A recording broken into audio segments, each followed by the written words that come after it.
اعوذ باللہ من الشیطان الرجیم بسم اللہ الرحمن الرحیم الحمد للہ الذی ہدانا لہذا وما كنا لنہتدی لولا ان ہدانا اللہ لقد جاءت رسل ربنا بالحق والصلاة والسلام والتحیۃ والاکرام علی سید اصل ما فی الوجود سر اللہ فی کل موجود نقطۃ دائرۃ الوجود صاحب لواء الحمد والمقام المحمود الخاتم لما سبق والفاتح لمن غلق المعلن الحق بالحق ابو القاسم المحمد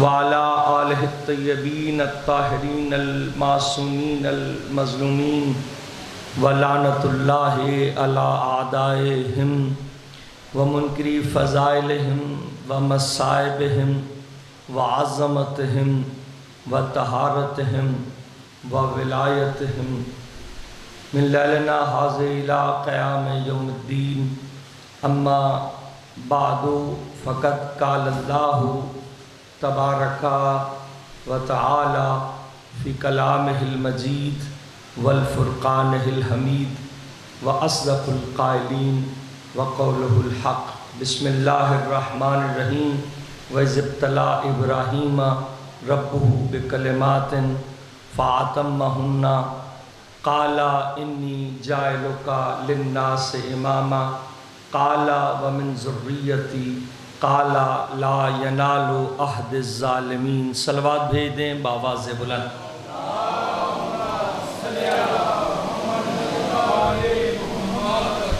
حاضرین گرامی قدر، صاحبان معرفت، آج کی اس سالانہ مجلس عزا جو کہ منسوب ہے حضرت سیدہ سکینہ بنت امام حسین علیہ السلام کی ذات بابرکات کے ساتھ،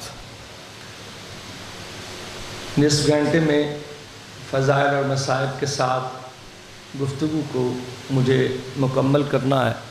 دامن وقت میں کچھ زیادہ گنجائش نہیں ہے، لیکن میں خواہش رکھتا ہوں کہ جتنے بھی افراد آپ تشریف فرما ہیں اس فرش عزا پر، آپ بیداری کے ساتھ سماعت فرمائیں گے اور کچھ باتیں فضائل اور مصائب کے حوالے سے آپ کی گوش گزار کرنا ہے۔ تو اگر بیداری سے سنیں گے تو مجھے بھی لطف آئے گا بیان کرنے میں۔ صاحبان گرامی، میں نے سورہ مبارکہ بقرہ کی آیت نمبر 124 کو آپ کے سامنے تلاوت فرمایا، جس میں پروردگار عالم ارشاد فرما رہا ہے وَإِذِ ابْتَلَىٰ إِبْرَاهِيمَ رَبُّهُ بِكَلِمَاتٍ فَأَتَمَّهُنَّ۔ اس وقت کو یاد کرو جب ہم نے ابراہیم کا امتحان لیا کچھ کلمات کے ذریعے سے۔ فَأَتَمَّهُنَّ، ابراہیم اس امتحان میں کامیاب ہو گئے۔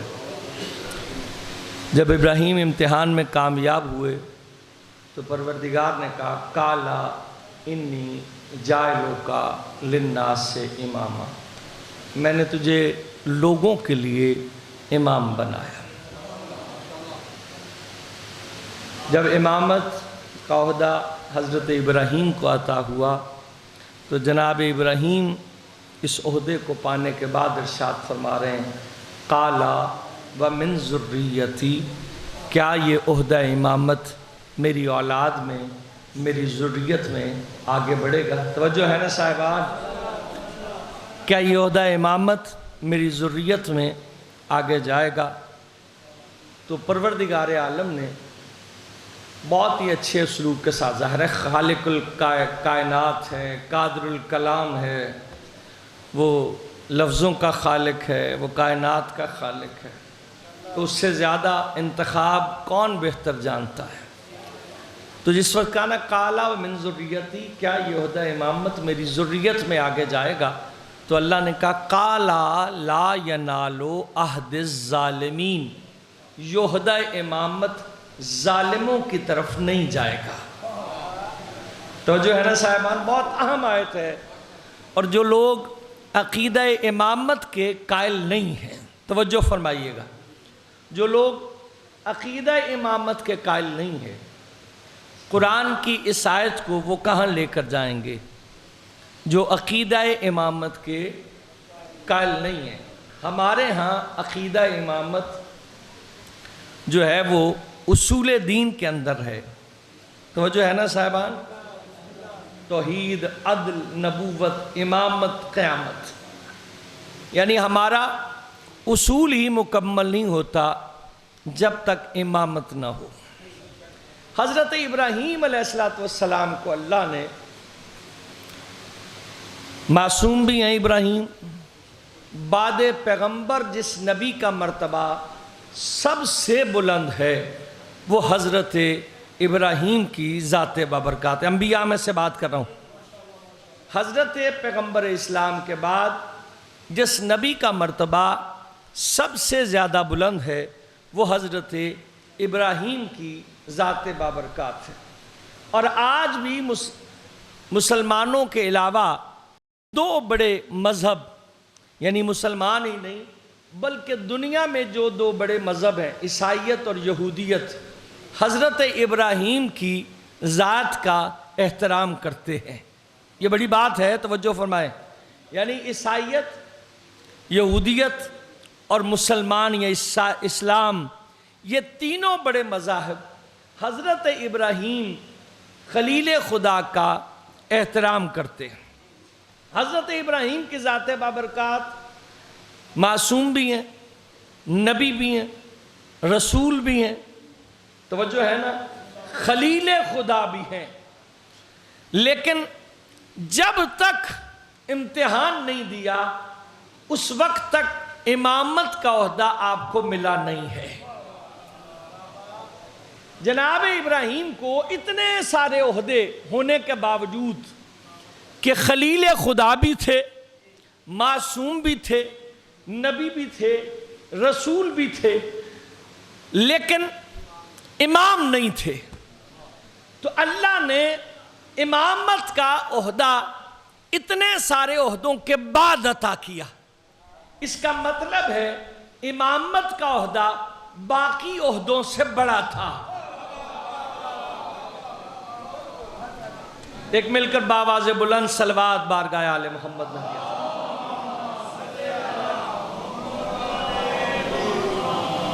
یعنی ایسا تو نہیں ہوتا نا کہ اگر کوئی شخص کسی فرم میں ملازمت کر رہا ہے، کسی جگہ جاب کر رہا ہے، اور وہ ایک اچھے عہدے پر فائز ہے، اور وہ جہاں وہ ملازمت کر رہا ہے یا جس فرم میں کام کر رہا ہے، وہ فرم کہے کہ اگر یہ کورس کر لیتے ہو تو تمہیں یہ عہدہ دے دیا جائے گا، تو جب وہ کورس مکمل کر لے تو اسے ترقی دی جائے گی یا تنزلی کر دی جائے گی؟ ترقی دی جائے گی نا، عقل یہی کہتا ہے۔ تو اس کا مطلب ہے اتنے سارے عہدے حضرت ابراہیم کے پاس پہلے سے موجود تھے، لیکن اتنے سارے عہدوں کے باوجود ایک عہدہ ایسا تھا جسے امامت کہتے ہیں، وہ ابراہیم کے پہلے موجود نہیں تھا، اور یہ جزوی عہدہ ہے۔ یعنی ہمارے 12 ائمہ جیسا تو عہدہ نہیں ہے نا، جزوی امامت عطا کی گئی حضرت ابراہیم خلیل خدا کو، اور اس کے لیے جناب ابراہیم کو 3 بڑے امتحانوں سے گزرنا پڑا تھا۔ وہ کون سے امتحان تھے؟ جناب ابراہیم کو جان کا امتحان دینا پڑا، مال کا امتحان دینا پڑا، اولاد کا امتحان دینا پڑا، تب جا کر آپ کو جزوی امامت ملی ہے۔ سرکار حضرت ابراہیم علیہ السلام کی ذات بابرکات، آپ جنگل میں بھیڑیں چرا رہے تھے کہ بھیڑیں چراتے چراتے آپ کے کانوں میں ایک آواز آئی، سبوحن قدوسن رب الملائکۃ والروح. اس آواز کا آنا تھا. خلیل خدا اس آواز کی سمت مڑے اور مڑ کر دیکھا ہے خوبصورت رانا جوان کھڑا ہے جس کی زبان پر یہ تسبیح جاری ہے سبوح قدوس رب الملائکۃ والروح. خلیل خدا پر اتنا اثر ہوا اس تسبیح کا کہ آپ نے بڑھ کر اس جوان سے کہا کہ اگر تو میرے کہنے پر اس تسبیح کو دوبارہ اپنی زبان پر جاری کرے، یہ جو میرے پاس بھیڑے ہیں اتنی آدھی بھیڑیں تجھے دیتا ہوں. اس نے ابراہیم کے کہنے کے اوپر اپنی زبان پر اس تسبیح کو جاری کیا سبوح قدوس رب الملائکۃ والروح. ادھر جناب نے اس تسبیح کو دوبارہ سنا، آپ کی کیفیت بدلتی چلی گئی. خلیل خدا ہے آپ کی کیفیت بدلتی چلی گئی اور آپ نے کہا یہ جو باقی بھیڑیں رہ گئی ہیں یہ بھی تجھے دیتا ہوں. ایک مرتبہ پھر اپنی زبان پر اس تسبیح کو جاری کر.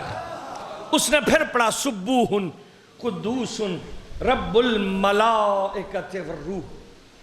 ابھی اس تسبیح کا جاری کرنا تھا کہ ابراہیم تسبیح پروردگار میں غرق ہوتے چلے گئے. اور ایک مرتبہ آپ نے پھر کہا کہ تجھے ان بھیڑوں کو چرانے کے لیے کوئی چرواہا بھی تو چاہیے ہوگا نا. چرواہے کے طور پر اپنے آپ کو پیش کرتا ہوں. ذرا اپنی زبان پر پھر اس تسبیح کو جاری کر. اس نے خلیل خدا کے کہنے پر پھر ایک مرتبہ کہا سبوح قدوس رب الملائکۃ والروح. جب یہ کہا جناب ابراہیم آگے بڑھے اور بڑھ کر کہنے لگے اس جنگل میں مجھے اور دینے کے لیے تجھے کچھ باقی نہیں بچا، لیکن میرا دل کرتا ہے تو تسبیح کرتا جائے، میں یہ تسبیح سنتا چلا جاؤں. جبرائیل اپنی اصل حالت میں آئے اور آ کر کہا اے خلیل خدا تم مال کے امتحان میں کامیاب ہو.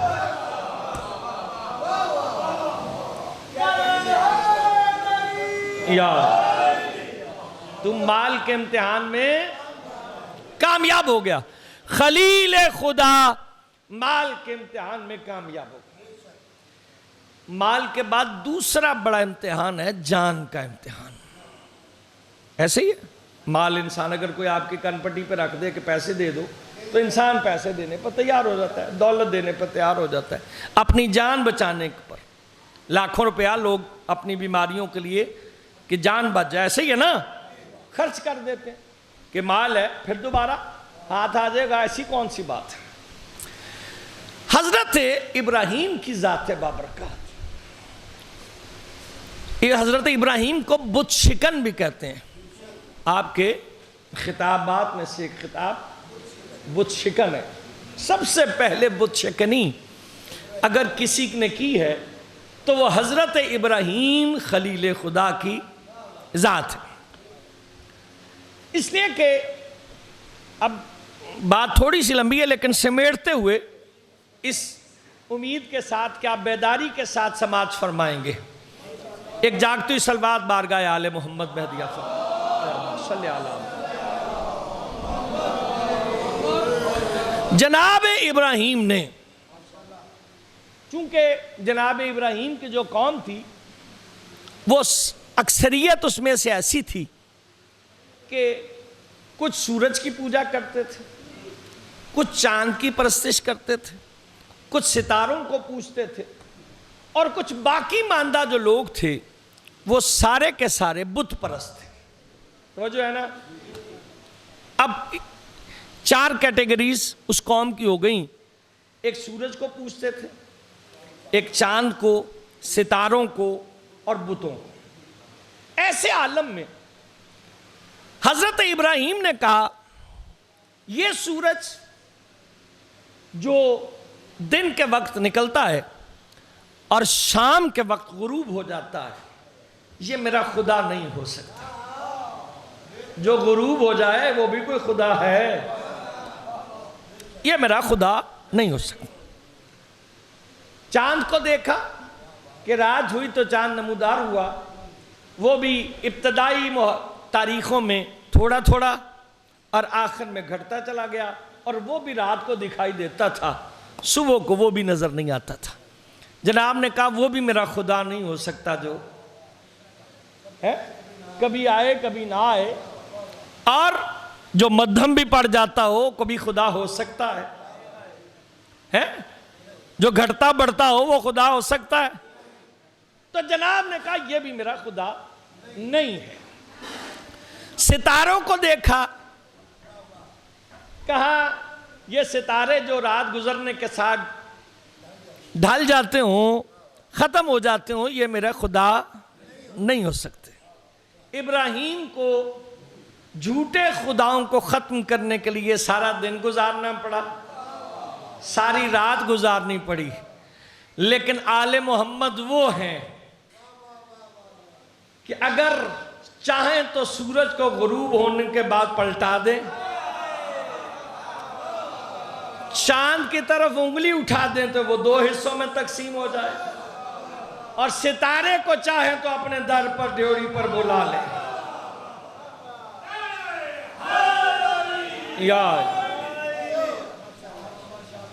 اب بات آپ کے اذان عالیہ تک پہنچ رہی ہے۔ اب چوتھی چیز بچتی تھی، وہ تھے بت۔ لوگ بتوں کی پرستش کرتے تھے۔ جناب نے اب ان جھوٹے خداؤں کو باطل ثابت کرنا تھا اس قوم کی نگاہ میں۔ توجہ ہے نا صاحبان؟ اب ایک روز ایک میلہ لگتا تھا، پوری قوم تیار ہوئی اس میلے میں جانے کے لیے۔ جناب ابراہیم نے کہا مجھے نہیں جانا، آپ شہر میں رک گئے۔ ساری کی ساری قوم جا کر اس میلے میں شریک ہو گئی۔ جناب ابراہیم اٹھے، اور اٹھنے کے بعد آپ نے ایک تیشہ پکڑا، یا تھوڑا پکڑا، یا تھوڑی پکڑی، کچھ کلاڑا پکڑ لیا، کوئی ایسی چیز لے لی جسے کتابوں نے تیشہ لکھا ہے۔ وہ پکڑ کر وہ گئے، اور جا کر جہاں بت رکھے ہوئے تھے، جناب ابراہیم نے ایک ایک کر کے سارے بتوں کو توڑ دیا۔ کیا کیا؟ توڑ دیا۔ جناب حضرت ابراہیم نے ان سارے بتوں کو جا کے توڑ دیا، سوائے ایک بڑے بت کے۔ آپ نے بڑے بت کو چھوڑ دیا، اور جو وہ اوزار تھا آپ کے ہاتھ میں، جسے تیشہ یا تھوڑی یا تھوڑا یا کلاڑا جو بھی کہتے ہیں، وہ جا کے اس کے گلے میں ڈال دیا جو بڑا بت تھا، اور اپنے گھر واپس آ گئے۔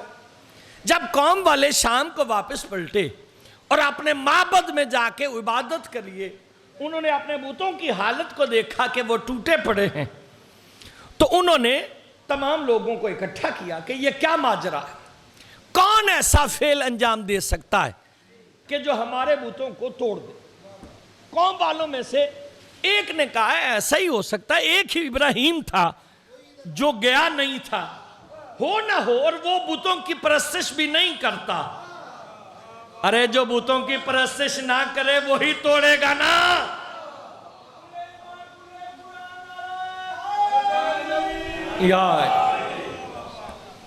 وہی بت شکن ہوگا جس کا سر کبھی بت کے آگے نہ جھکا ہو۔ تو جیسے ہی یہ ہوا، انہیں جناب ابراہیم کو بلایا اور کہا کہ یہ ہمارے بت کسی نے توڑ دی۔ کہا مجھے ان سے کیا مطلب؟ کہا تو ہی تو باقی تھا، تو ہی شہر میں تھا، نہ تو ان کی عبادت کرتا ہے، ہو نہ ہو یہ تیرا ہی کام ہے۔ اس نے بت کو دیکھا، حضرت ابراہیم نے دیکھنے کے بعد کہا یہ بڑے والے بت کا کام لگتا ہے جس کے گلے میں یہ تیشہ پڑا ہوا ہے، ہو نہ ہو تمہارے بڑے بت نے چھوٹے بتوں کو توڑا ہے۔ وہ آگے بڑھ کر کہنے لگے سارے کے سارے، او بھائی جو اپنی جگہ سے ہل نہیں سکتا وہ ہمارے بتوں کو کیسے توڑے گا؟ ابھی یہ کہنا تھا، اسی نقطے پہ تو جناب ابراہیم نے لے کے آنا تھا، اور آپ نے ارشاد فرمایا جو اپنی جگہ سے حرکت نہیں کر سکتا وہ تمہارا خدا کیسے ہو سکتا ہے؟ جو تمہاری مدد کو نہیں آ سکتا، جو اپنی جگہ سے نہیں ہل سکتا، وہ تمہارا، تو جس نے نہیں ماننا ہوتا وہ نہیں مانتا ہے۔